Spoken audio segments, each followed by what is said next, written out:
Hello mga kabisdak, so ang part 2 sa ato ang FX mode with auto off hazard sa switching na ni.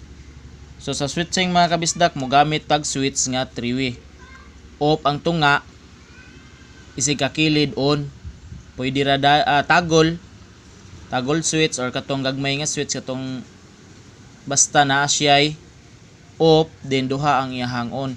So mga kabisdak, asa nato ni ibutang. So ang iyahang pananglitan kini mao iyahang common wire. So inyo hara nang makita or testere asa dapita yang common wire.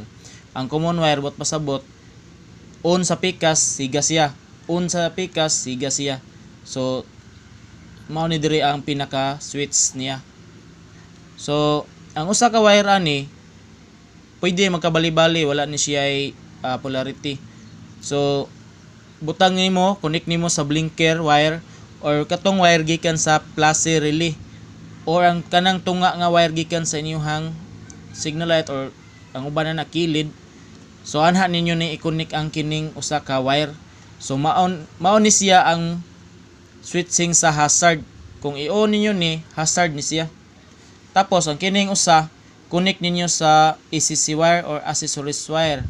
Usa ra ni siya magka-function or usa ra ni siya magka-steady live kung inyo on sa inyong ignition switch. So dayon kini adto ni sa common dire.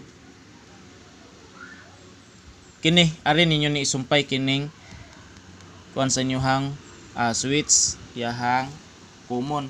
So naana siya hazard, na siya FX mode, steady ang duha.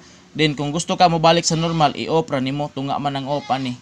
Ini-off nimo sa tunga, signal ka, back to normal na siya, wala na siya FX, wala na siya hazard.